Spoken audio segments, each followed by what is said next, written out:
It's taking.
Hi, everyone. Welcome to this live transmission.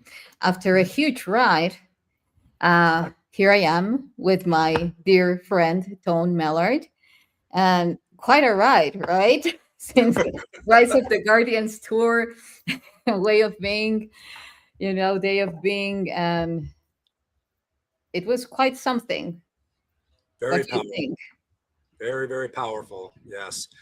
A big meeting between quite a few very advanced souls, and even the activation at the end, as usual, sent out a very large shock wave across this entire realm, which is always to be expected. But it was very intense, not without its challenges, but we did get it done.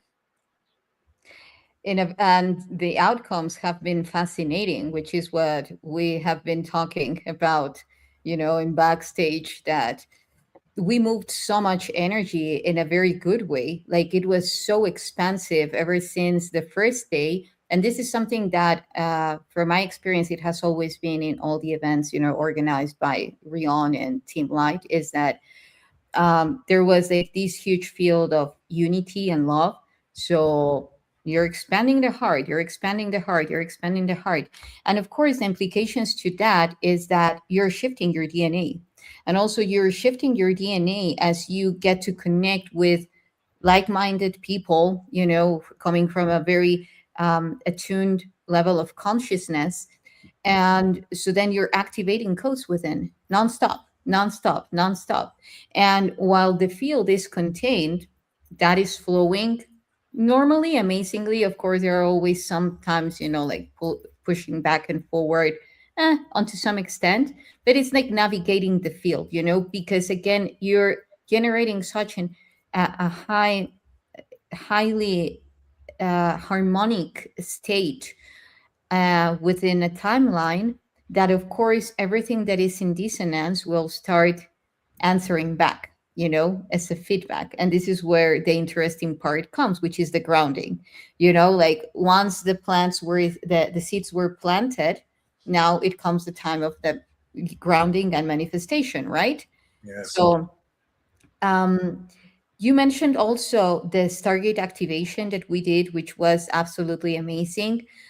We went to the Moon Creek, to the Crescent Moon Creek River, and we were a few. There were a few of us, and like we did in Florida last year, we now connected with the Stargate in Sedona. As we know, there is a Stargate there, and it was so powerful, so powerful. So how have you experienced it, Tone?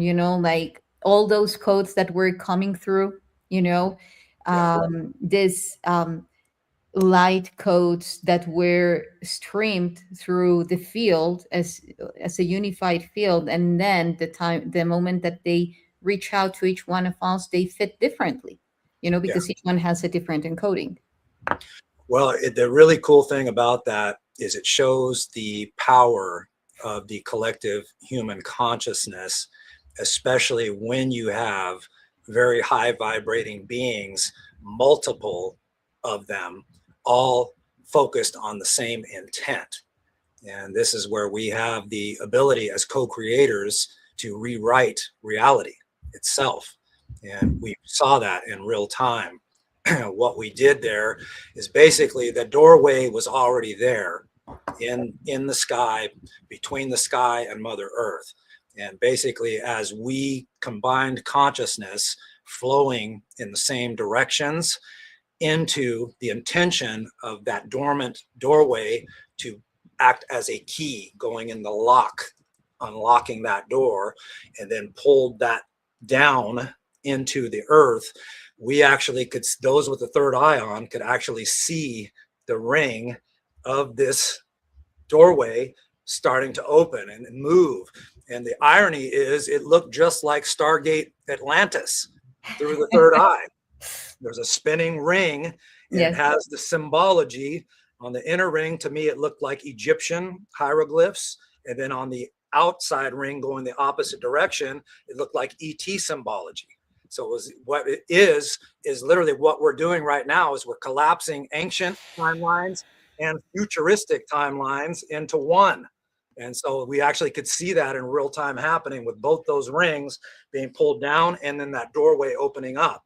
And then that doorway, like you said, it's also a doorway from higher consciousness into this reality. So as those symbols are coming around, they're unlocking things in us as we unlock the door. It's a two-way street. So yeah, it's incredible. And you know, I did everything I could not to like burst out laughing when I saw that through my third eye, because I'm like going, okay, Stargate Atlantis, whoever wrote that knows something, because that's exactly what this looked like. Well, definitely, you know, like when they write all those movies, they're tapping into the field. Sometimes we know that they use looking glass technology, or even, you know, like just meditating and receiving all the outloads, or bringing all the outloads. And I agree, you know, like the way that you were seeing it. And it's very interesting because for me, Sedona is a land that it always brings me to Egypt. You know, the red mountains, the encoding, the frequency, the power of the land itself.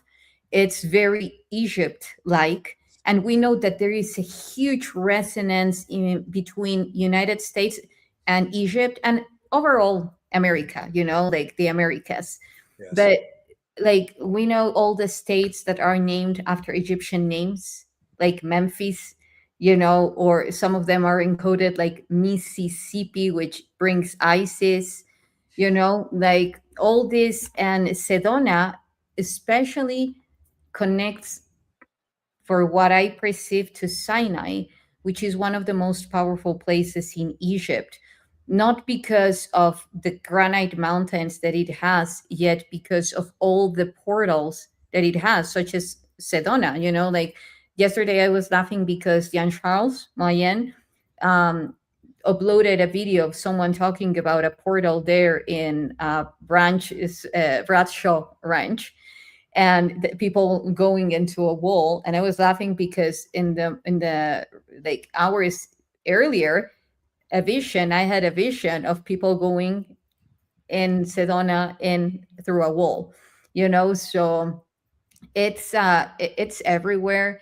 And you also mentioned something very interesting, which is it's not only the activation without, it's also what you are activating within. And then once you do that, you truly are experiencing unity consciousness. And the grid work is not as much as outside as it is within, you know. And this is for me the purpose of how these all of these technologies were created. Because for every Stargate that is opened, what could you be possibly activating within you, Tom? Well, you know, there's that saying, as within, so throughout. And that's not a misnomer. That's an understatement, if anything. And I think one of the things that you were attributing this talk today is about the weavers throughout time. And I'm brought to a saying by the late great leader, Suquamish leader, Chief Seattle. And he has a quote that says, "Humankind has not woven the web of life. We are a thread within it. And as we do to the web, we do to ourselves, because all are bound, all are interconnected." So if you think about that on a standpoint of consciousness or spirit, what is he referring to? We're both local here, but we're also everywhere as consciousness. And so as we do throughout, it's going to affect us. It's a back and forth intercommunication that's taking place. Yes, I couldn't agree more. And thank you for putting it in such a beautiful words, because one thing that came to my mind while you were explaining how you were observing the Stargate, it's the whole fractal field. That those movies that we see, that they like Doctor Strange, where they activate the codes as holograms. The only thing, not bidimensional, they are not plain. They actually unfold as spheres, and Yes. then they start rotating, because we also did something about that. So when you include the spin to the form, then everything comes into spheres. And that's when actually we breach into the Akasha, or the space memory network, because the space memory network, as far as I remember, it's a bunch of spheres coming together through a fabric that we call the fabric of space-time. And every sphere could represent a knot, how they are creating a knot for then, or an intersection to create another shape or another figure. And I feel that, and I don't know what you think about this, Tone, but the more that we dive into all these external mission, like to help the planet, to help humanity, to help, sometimes that deviate us from remembering that it's not something aside that we're taking care of yet ourselves. So because without us, without you, without me, without everyone watching, the beautiful tribe watching this show, there is no reality. It ceases. The moment that you stop perceiving reality, your universe collapses, at least for you. Yes. So, The and observer effect is what they call that. Yes. how did you say it? The observer effect. So Hmm. without the observer, it ceases to be. It's as we focus on it, it coagulates into a form. And so without us perceiving that, it's not there. Hmm. You were reminded me. I mentioned this in my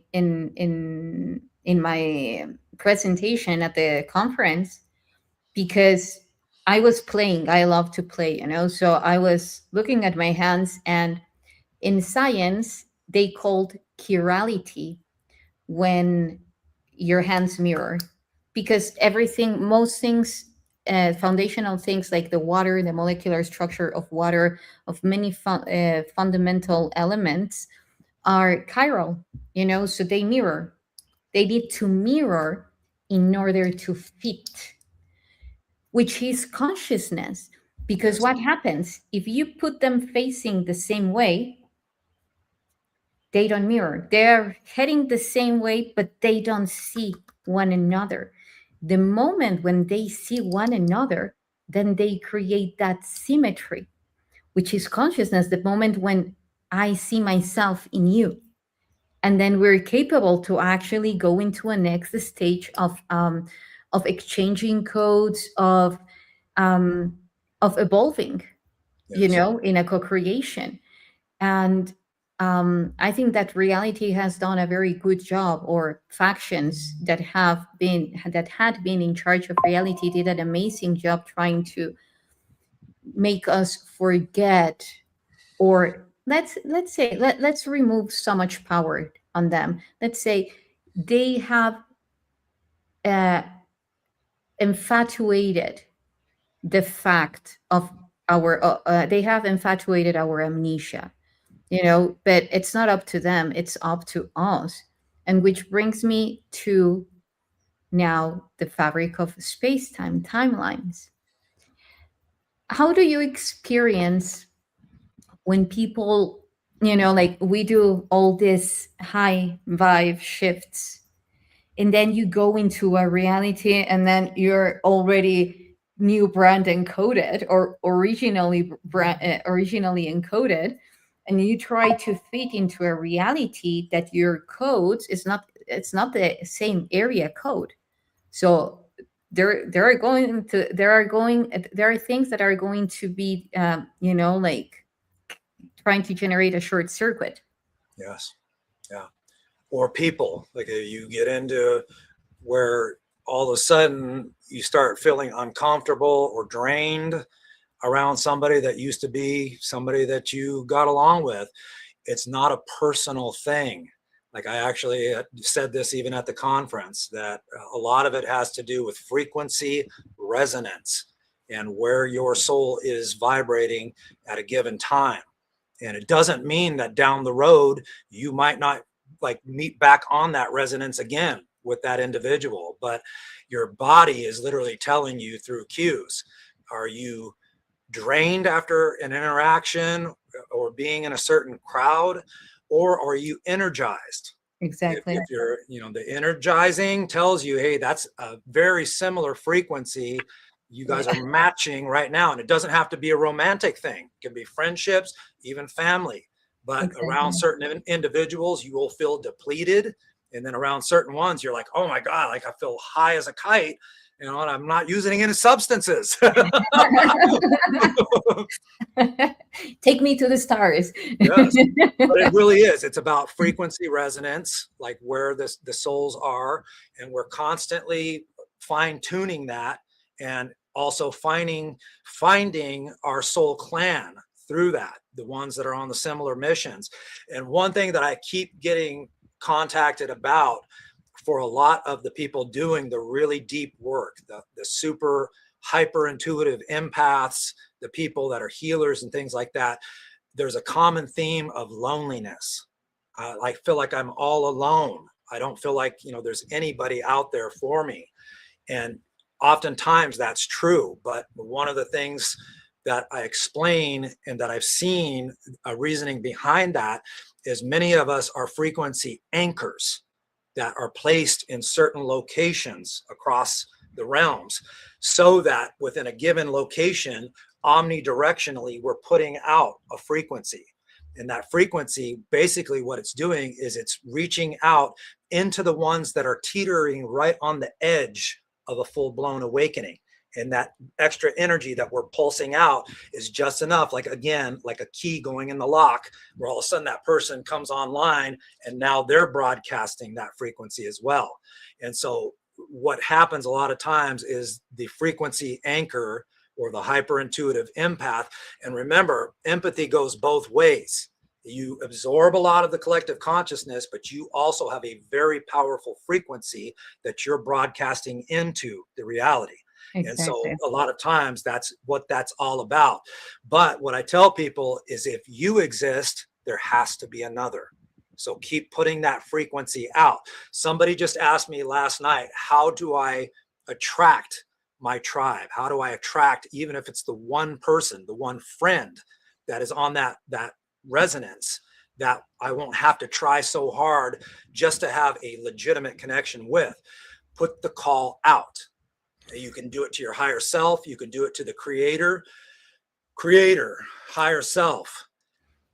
Guide me, lead me towards my highest timeline, lead me towards others that are on a similar mission to mine. Take me to the locations that I will meet these others, and let me see them through their eyes, through their energy, where it's known beyond any shadow of a doubt that we are soul tribe. And that's the way you start to manifest that connection to the other. Yes, another thing that's wonderful and very helpful. Thank you for bringing that up. And it's like it reminds me of so many things. One of them is our verbalization, like verbalizing what we want, what we choose to manifest is critical. It's the bread of life. Yes. The more coherent our field is, the more exact that the manifestation will be, and there are lands where that amplifies, as we were talking about, like Sedona, like Egypt, like um, Hawaii as well, even though it's a different frequency, but and all the area, like Australia a lot, like a lot of Uluru. areas that carry the fire, the Yes. passion. So Yes. it's that force of manifestation. So if we say, okay, so perhaps I'm in a place right now that it's not very fiery, but I want to manifest and I want to bring. So then it's about bringing the fire within, what makes you passionate about? What are you, what makes you wake up every day with a smile just when you think about it and you smile and you say, yes, that's it. It's like focusing on that and nourishing it, not in an obsessive way, yet through the natural flow that your passion, your heart is actually giving life to it and bursting everything around that it's trying to limit it, which is one of the things that the fire does. We were also talking about the elements, the importance of the elements that are now coming back into awareness. So that's one of the things that I would relate to fire. I always say the fire of the passion, the flame of the heart, and the spark of the mind, which is that ignition that initiates it all. Because why? Because it's creating also this the coherence needed to keep the field safe and expand. Yes. So another thing that I wanted to mention is like a funny way to see how good your manifestation is when you create prompts in AI and you see how exactly the AI addresses to it. But Yes. this is a joke because actually it has nothing to do, it's like, but in a sense that you need to be very precise, just what you expressed. You need to be very precise in what you choose, not overthinking it, that just expressing it from the heart. And believe me, or, just experience it, try it for yourself. The right words will come. It's not that you need to have like a paper, and then repeating, just as you need to have an idea of what you want to do, what you choose to manifest, where you're heading to, and then focus the attention in your heart and the right words will come, so how would you No, say? actually, it's funny that you actually mentioned this because it's total synchronicity. I just had this conversation with somebody earlier, the exact conversation, where it's getting back to, part of it is getting back to remembering what you loved as a child. What made you so excited and happy as a child? Because part of this, that child still exists within you.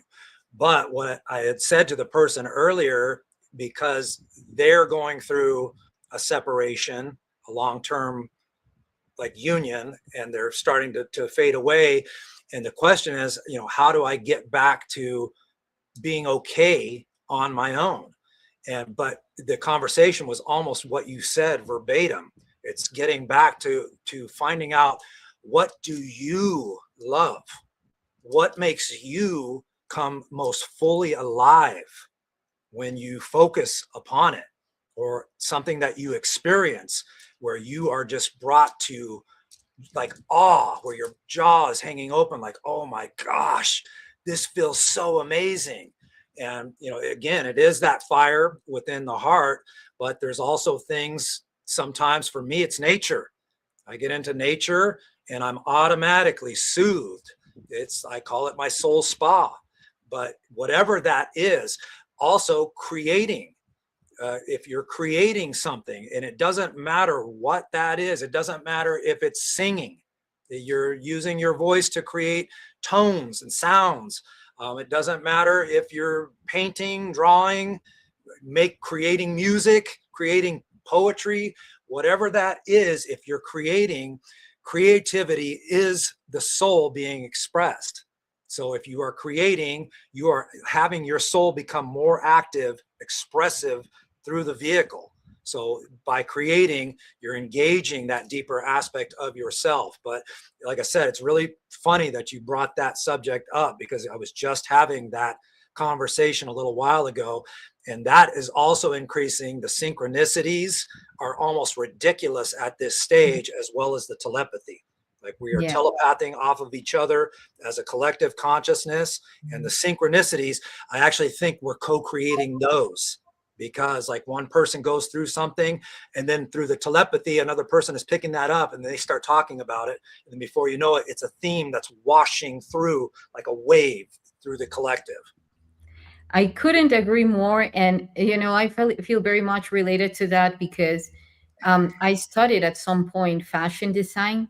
So I would always come with trends that 3 years later came online, but that's how trends work. It's like one person picks it from the field, and then another one starts also picking it up, because once one picks it up, then it opens the door. So then Yeah. it's easier for others to connect. And the more that we are aware of how powerful this collective co-creation works, the more that we can actually focus our energy on what we truly want to manifest, and not in and not in rejecting things, which is what we have been doing. That's what the way that they taught us, complaints, complain about this, fold your arms crossed and don't do anything, just point out. And but the thing is that the more that we focus on what we want to create, like you were saying, like, okay, so I want to connect more with my tribe. Where do I need to be at? Because that's also a question that I always ask myself, or that I command for me to be at the right place, at the right moment, and with the right people, the right beings, for me to be the most evolved version of myself in the highest timeline. Because then you are bringing in your energy into a space where you know where you're heading to. It's not dispersed. It's not. Sometimes we can misinterpret freedom, like just flowing, than just being suspended without putting any or giving any direction to our body, to our vessel. To those are two very different things. Which brings me, to the water. We were talking also about the importance of the water. It's like the water, the molecules are spread when the water is dead. That water that we take from the tap, Yeah. or that in the bottles, the plastic bottles, most of them, and so forth, is their molecules are just spread and weak.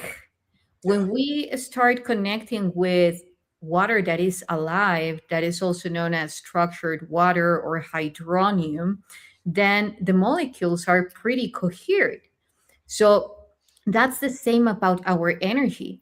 We can flow freely as water and find ourselves within the very same path, or spread ourselves through a very specific path, or through the very same the vastness of the ocean, but Yeah. yet having a cohesive structure within, knowing who we are and what we choose.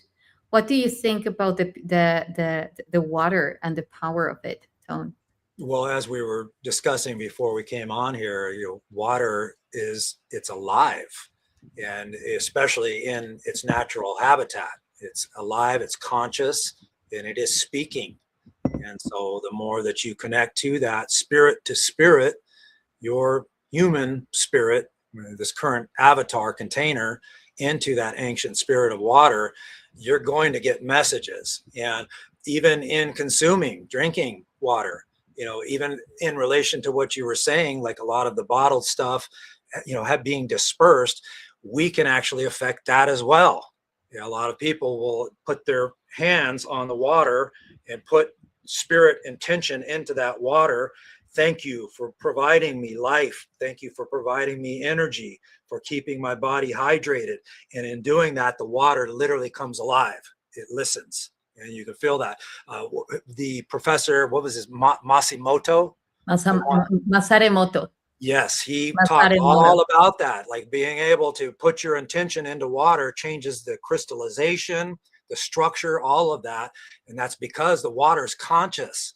It actually listens and it's interactive spirit to spirit with us. And so it's actually far more incredible than, mainstream has tried to teach us. But, a lot of the indigenous ancient cultures talked about this freely. All of the elements, they are a spirit. They're all communicating and they're all wanting to interact with us. It's how open are you and how much are you coming from your heart when you're making that communication with those elements. The more heart-centered you are, the more mind-blowing the interactions and the communication will be. Yes, exactly. One of the things that I experience is that void when you manifest or enunciate through your heart. There are no expectations, there is no need. You just say, and you know that it already is. So it's from a 0 point energy that you're actually bringing something to life. And I feel that all these spaces in nature, or as you were saying, like arts, doing whatever nourishes you, whatever inspires you to create more, to co-create other things, is fundamental to have it. And it has always been, yet now more, because the more aware that we are, the more that we will be rising our empathy, and then we will be feeling more about others and what's happening. So a huge way to actually, from my experience, how to keep the access stable is precisely moving the energy. Get moving it through love, moving it through passion. And there is no energy that generates a residue. It's more about all the energy, or that that is wasted. Mainly, there is no energy wasted. All energy serves a purpose. So when you use that energy as Mother Nature does, you can alchemize it, like the water itself, like Tom was saying. You can chant to the water, you can put geometry codes and so forth. And the more that your plasma body is empowered, the more that you will emit plasma to plasma, the liquid crystalline lattice to liquid crystalline lattice, and generating that coupling. So when you were talking about all of this, it reminded me of Atlantis and Lemuria. That is a very overall, not forcefully, just like that, but a very Lemurian approach, like just work with what you have.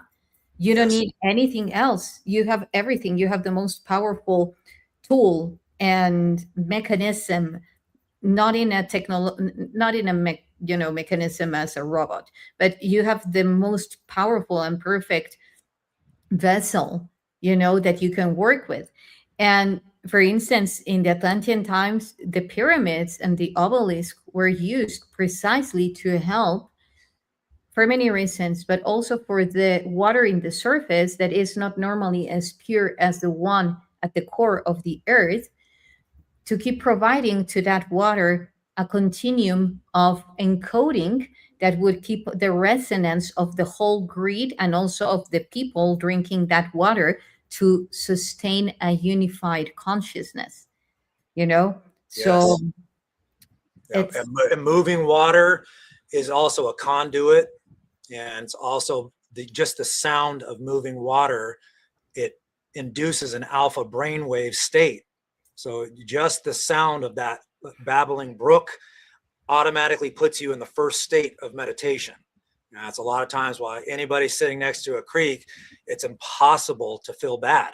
It's because it's literally soothing your brain waves just that sound of that water, but it's also a conduit a lot of times where your deepest thought, you can get into a deeper sense of thinking through that conduit moving, because again, the consciousness, it feels like it's me and then the stream, but it's actually one.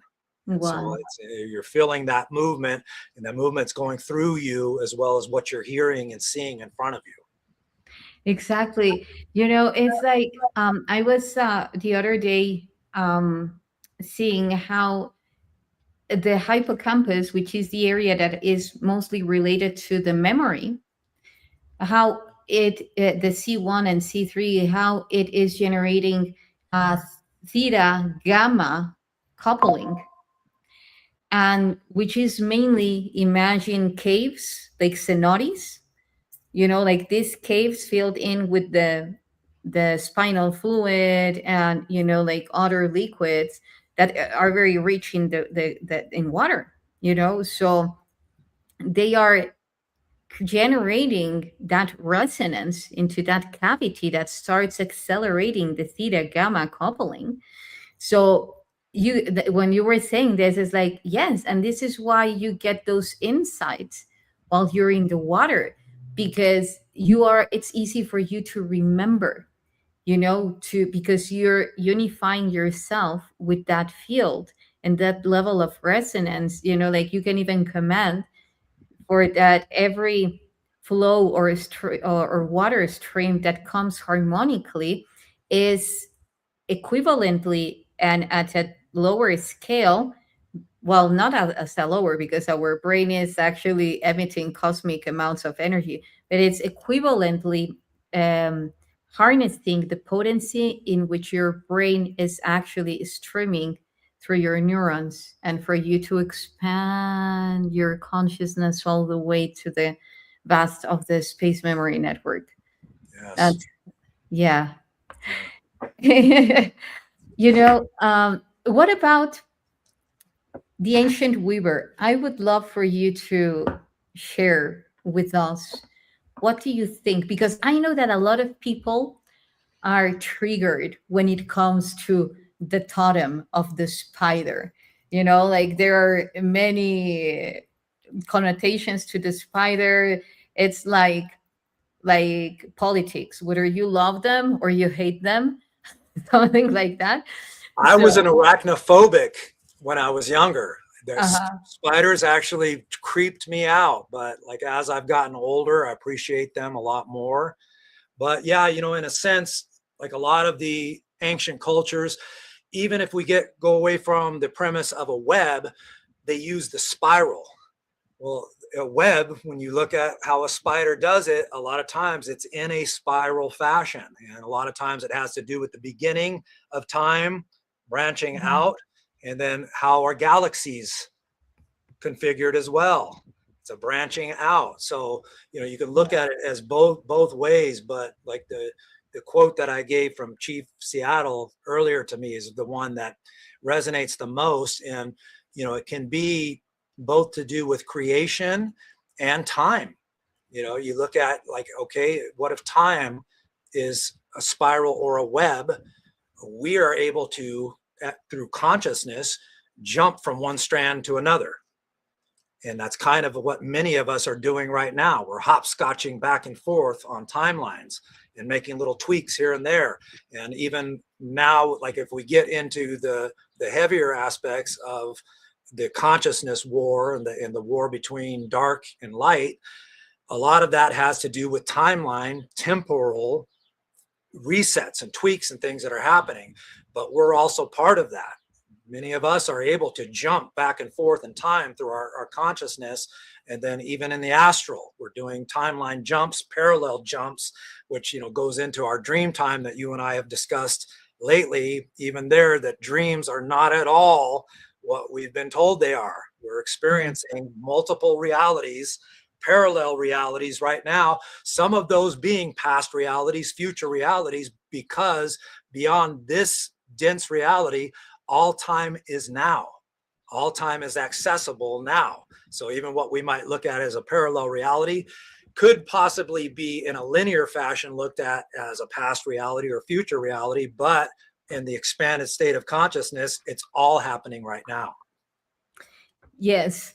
You know, you make me think about how the spiders, and I always say this, you know, it's like when you're traveling through the space memory network, it's like whether you are the spider, but if you don't acknowledge yourself as the spider, then don't, because the spatial temporal constants or the timelines will get you as they get the insects.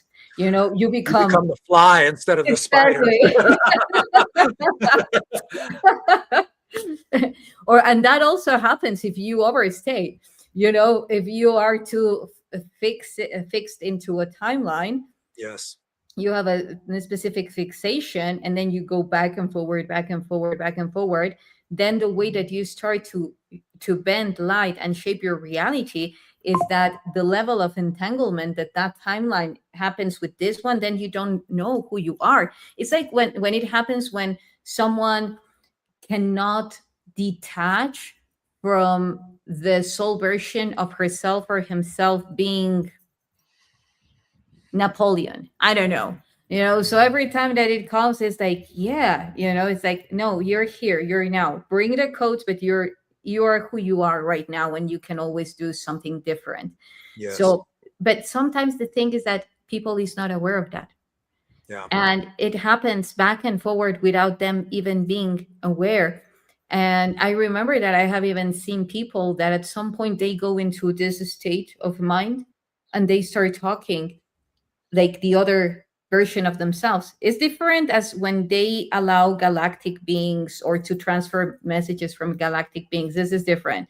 Yeah. But again, we have a huge channel, you know, so we can pick up from whatever we choose to.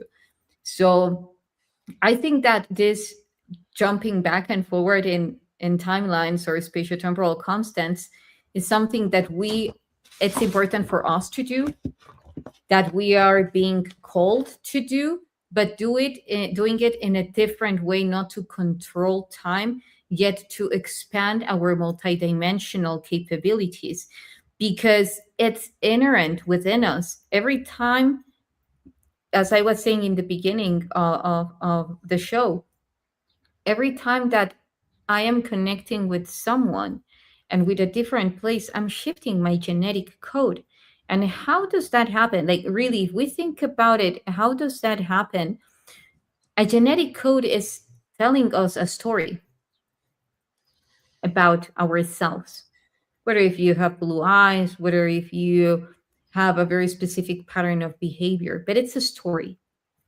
So if we shift the story, is because we access to another story.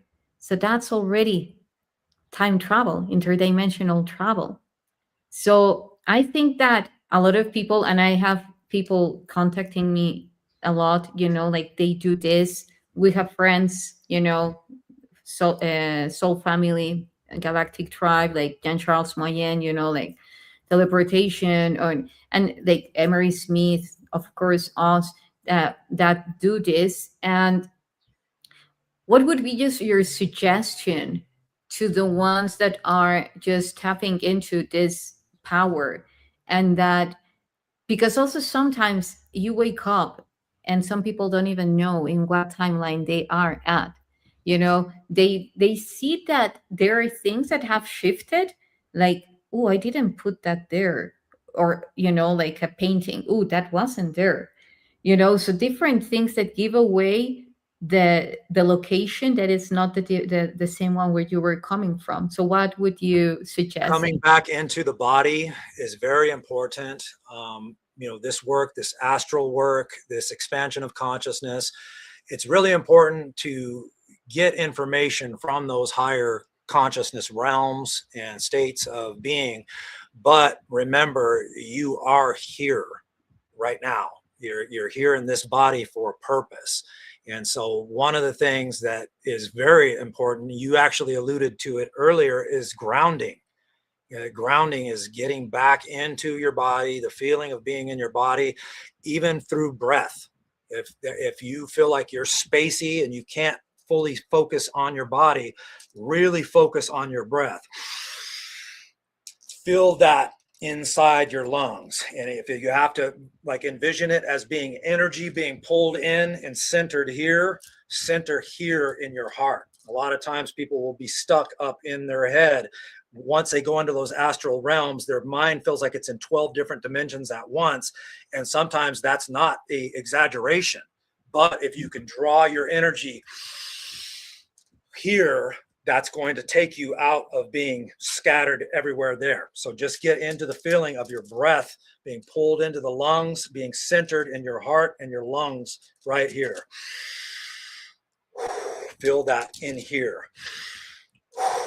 So just the really focused breath work and being aware, I'm breathing in and I'm feeling that energy, that air here. That's a way of grounding back into the body. So if you ever feel like you're scattered everywhere, really focus on that deep breathing and pulling the energy and keeping it right here for a few. That's going to get you back into your body. Sometimes we underestimate the power of our breath, and it's critical the role that it has, not only for our body to stay, functional, yet for grounding us, for even to amplify our energy, even with orgasms, like whatever we want to achieve, whether it's decrease or amplify, it's that to know the way that we are breathing, and well, if you think about it, the vast majority, 99% of humans are shallow breathers. Yes. And so you're not focused on that at all. It's autonomous. Of course, you're going to have an in and out breath, but when you become aware and direct that breath, it's a way, to me, it's a way of pulling even more spirit into the body. So like I say it as grounding, but half the time when I'm talking to my higher self and I'm saying, embody more of your presence within me, the very first thing I do is, and I'm literally focusing, pulling more of that in as I'm doing it. But yeah, I mean, if you think about it, that's 99.9% of humans. They don't. Or even not breathing at all, like yes, when I was holding your breath without thinking about it. Yeah. And that's not healthy for us.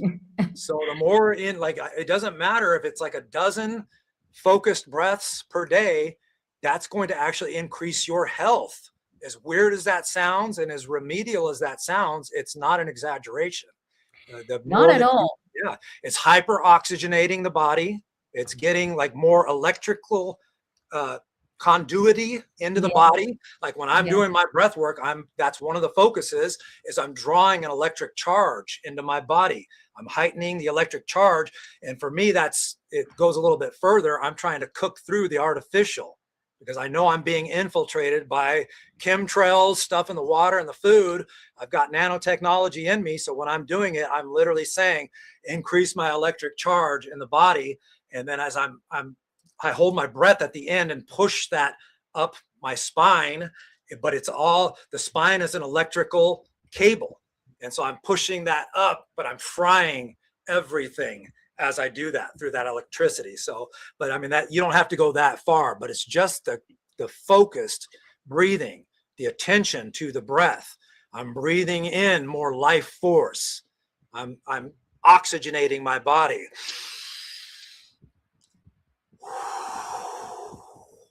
Just a dozen of those per day, that's going to change your mindset. It's going to change your energy. So it can't be underestimated in its power. I couldn't agree more. Sometimes like you get people asking, how to get to the next stage of their evolution. And then you figure out like you're going to receive all these magnanimous unknown answers, like the more complicated, the better. And actually, sometimes that works. But the thing is that the universe is simple. Sometimes to comprehend it could be the part that becomes complex because we were not educated to remember. we were educated to forget. So then it's like trying to teach something to someone, at a, that a new language and at advanced age. Yeah. So you can get it and you will get it, because as soon as you start, you say, oh, right, this is the way, this is my nature. And the thing about the bread is, like, I agree, if I want to enter to 0 point energy, it's crazy how fast you reach it just through one exercise of breath, Yes. just one. And then you say, what was it? Oh, yes, like you don't even remember, like what was the need Yeah. of, getting you to breathe. And not because you don't remember, but because you don't even care anymore. You're in such a state of bliss that it's like, and you were also bringing the electric field. And for me, this is one of the things that I have um, outloaded immensely lately, which is the importance of the electric field. We know that Nikola Tesla would talk about this, and like this is how the pyramids function and how they project all the way to the cosmos and so forth. But the thing is that if we go at a mass scale through our biology, it's the oxygen, our water is generating a dielectric field, which is the more negative the charge, the more cohesive it is, and the more that you can access to that space memory network. And even the more twisted, the more the torsion is, and the spin is backwards. So this is also something that always brings me, like, what are they doing in the Kaaba, in the Mecca, with the black cube with the seven currents? Like, imagine all the energy that they are generating. It's crazy. Yes. Yeah.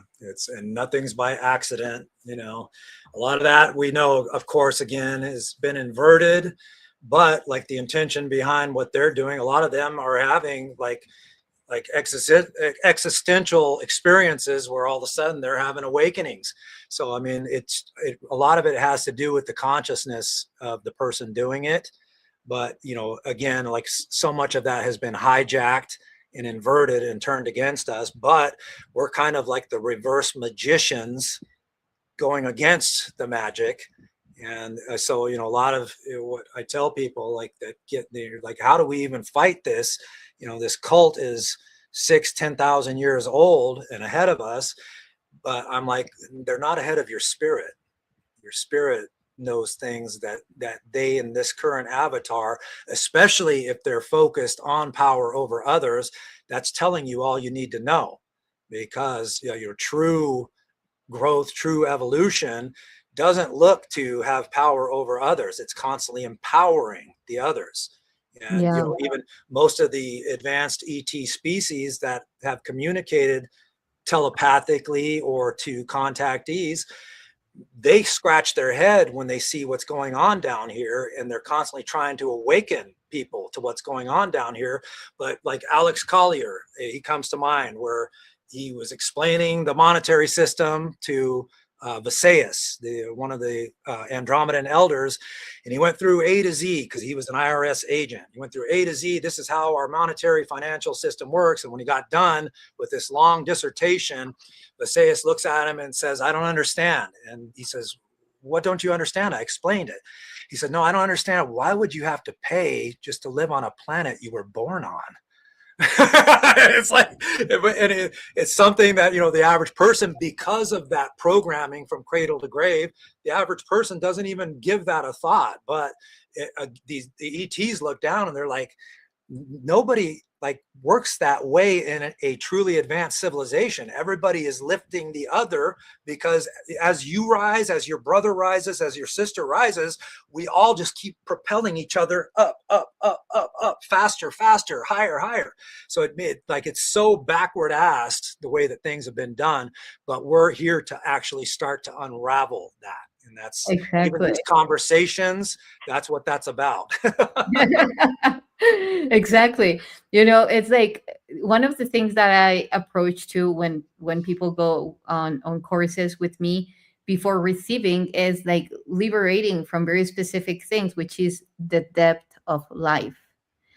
And that goes at many scales, ever since, like to your parents, the unconscious feeling that you owe your life to them, or the unconscious feeling that you owe your presence here. So then you need to pay and pay and pay and pay and pay to be here. So Yeah. what is owe? What is owing something and it's actually not having? You don't have, so then you need to generate to have to immediately give without the profits of enjoying what you have. So it's a continuous funneling. So it's very interesting because on the other hand, it's like on the backstage, they are trying to keep us like super fast going, like the hamsters in the spin wheel. Yes. But on the front stage, they tell us life is still, it's like movement doesn't forcefully exist. You can just be here, suspended, watching your life pass, and you're not moving. So then there is this decompensation of what it is and what is not. So for me, a huge way of aligning realities, through this beautiful and sacred multidimensional vessel, it's always consulting here within. How do you feel? This is the best thermometer. This is the best key. It will always have the right answers.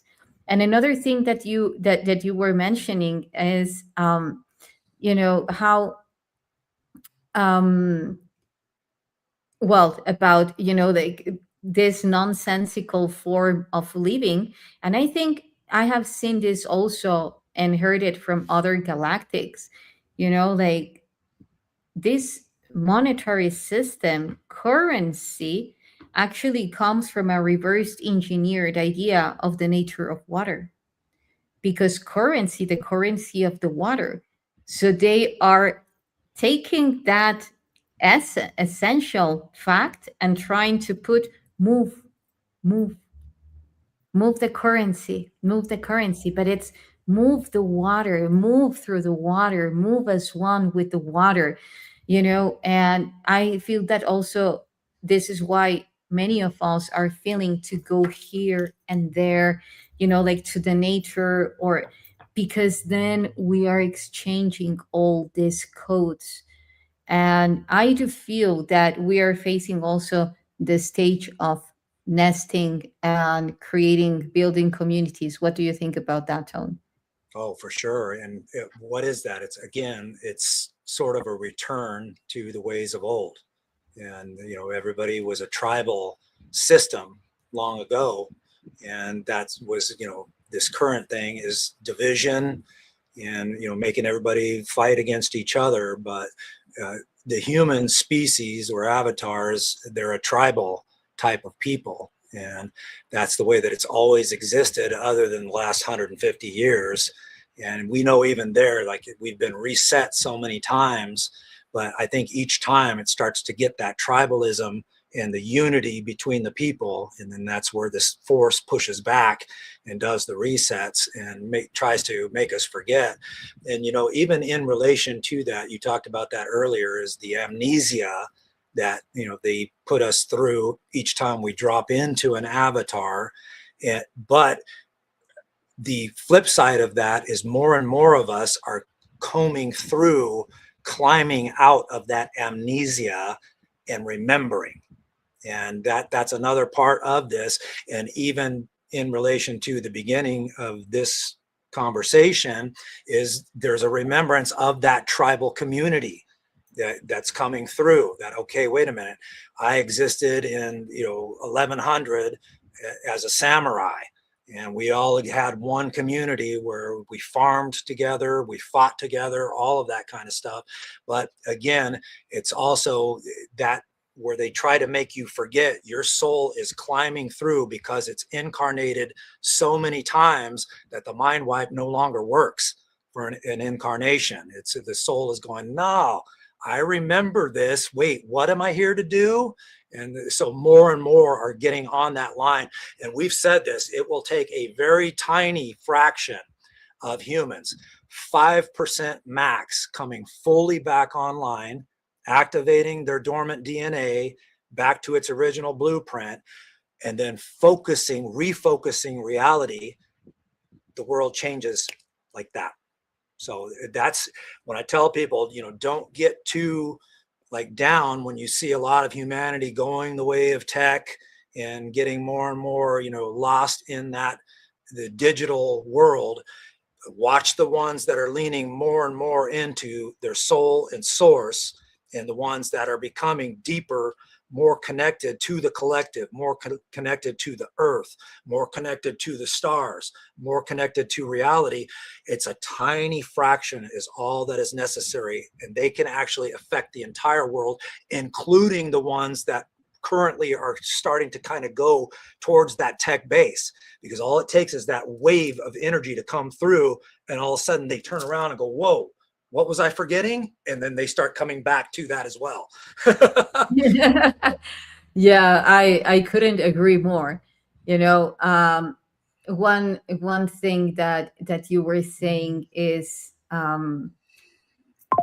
actually big part of the amnesia, biologically speaking, is when there is a deficit in the level of electricity that our brain is generating. Yeah.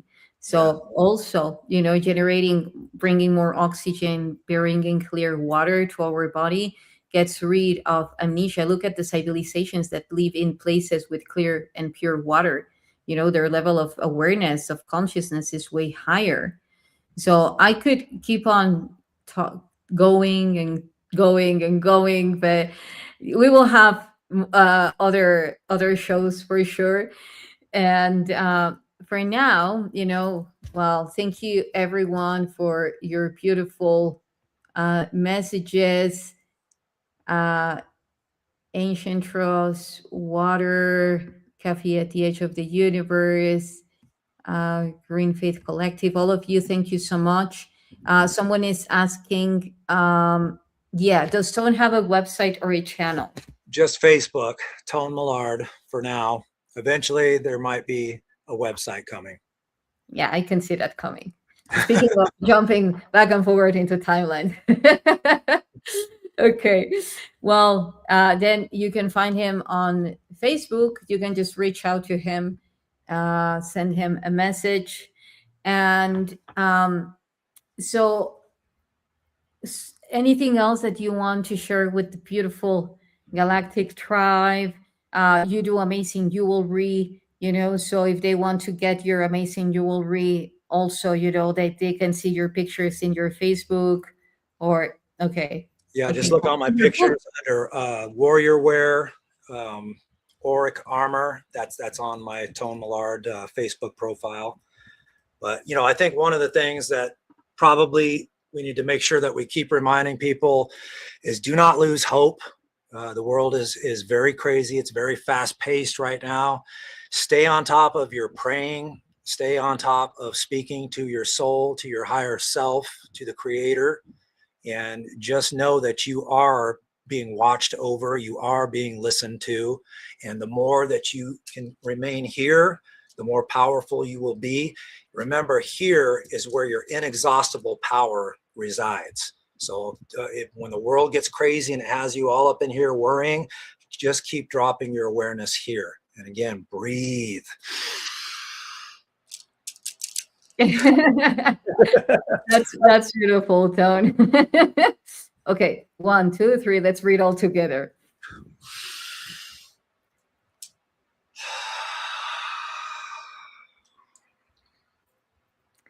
May all the codes that we shared in this live stream plant seeds of beauty, harmony, bliss, and all of you that choose so.